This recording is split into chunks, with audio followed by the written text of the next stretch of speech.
What's up everyone? So today I've got something really cool to show you. So what I did recently with a few members of Minus World is we played Mario Kart VR at the VR Zone portal in Washington DC. Now anyone can do this, but I actually contacted them and they let us play 2 to 3 games of Mario Kart VR. So we were actually fortunate enough to be able to record an entire match, and throughout the video I'm going to be showing you our reactions to playing as well as an entire lap. So for what you see, it's not enough to describe what this game was like. If you've never experienced VR, this game is just out of this world. I just wanted to keep playing this for hours and hours on end. So as you can see, it starts off as normal Mario Kart, but you probably noticed you can turn your head. So since the fact that you can turn your head while you're so low to the ground, it genuinely feels like you're actually in the game.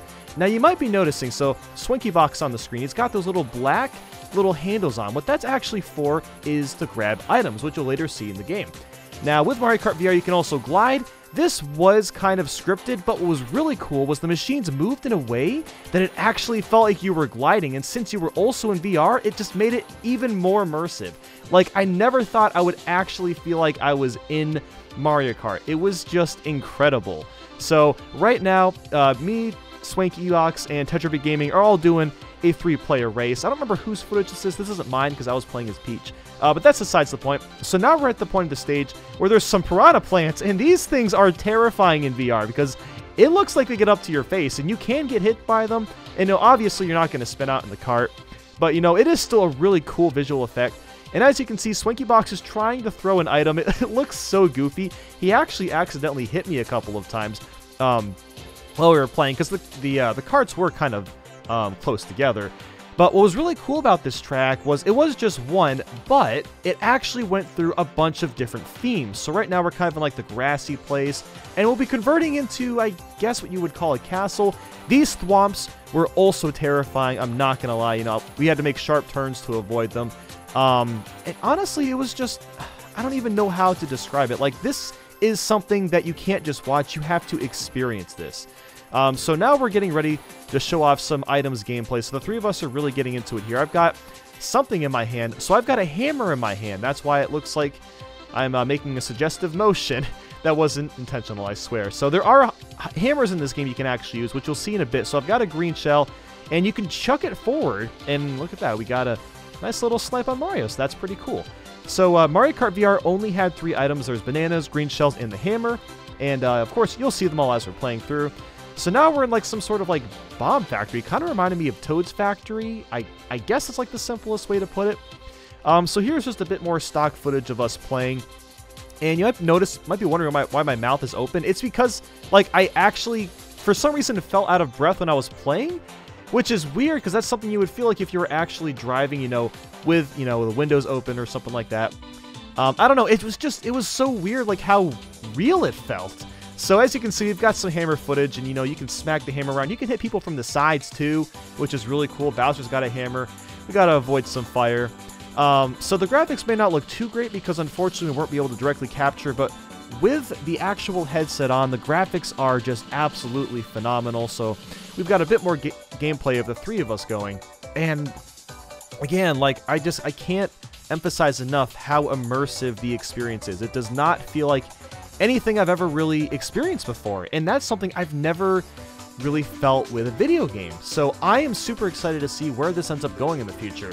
So we are getting ready to finish up this lap. We're going to Kamek's Laboratory, and I'm not gonna lie, I want to see this in the next Mario Kart, like Mario Kart 9. Let's get a Kamek Laboratory course because it was really cool. All right, so at this point I'm going to be throwing an item behind me. I don't know if I actually hit anyone, but yes, you can actually throw items backwards, which I think is really cool. Of course, you can look behind if that makes it easier.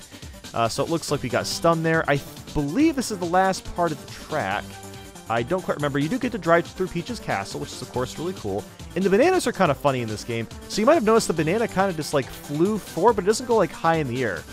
So this looks like some sort of like Yoshi place. I don't even know how to describe it. Kind of reminds me of Music Park and Peach's castle kind of like mashed together. And now we're actually heading into the final section of the level. I think Luigi comes in with a clutch. I don't remember if he actually... Okay, so he hit me, and then he won, because remember I was playing as Peach, and that was the entire lap. So overall, I have to say, this is something that you just have to experience. Again, if you live in the DC area, you got to check this out. They're going to be in DC for actually a few months. So if you get the chance, if you're only like an hour or two away, you need to drive here and check this out, because honestly, one of the most fun experiences I have ever had.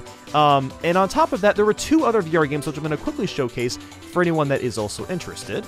So this next one was called Ski Rodeo, and basically all you do is ski down a hill. Now this was my very first Vive game before Mario Kart, and I was terrified going down this hill. It actually felt like I was going to die, just because it's such a jarring experience for your brain. Your brain can't comprehend that it's fake, even though you can. It's really, really bizarre. But this was really fun. And then there was one more game which we'll be going into, which is called Argyle Shift. And you might be like, okay, what is this? Some sort of like waifu game? Well, it's kind of like a waifu/shooter game. Now, I'm not really sure why she's included in this game. I guess it's, well, you know, to sell copies. But yeah, as you can see, the seat I was in was actually moving, and it really felt like I was in the spaceship. So basically, it's kind of like a space shooter. So imagine like Star Fox, except not Star Fox. I don't know what I'm saying. So to shoot these guys, you actually had to look at them to lock on, and then you would fire with your either trigger buttons in your hands. So this was really fun. It was a really short demo. I kind of wish it was longer, because I was really starting to get into it. So I could definitely see this being made into a full-fledged game. And that was my experience with Mario Kart VR and the other games. So honestly, guys, like I said, if you can go to VR Zone, go check this out. I believe they're going to other locations in the United States, but I wanted to give a big thank you to VR Zone Portal, and thanks for watching, guys.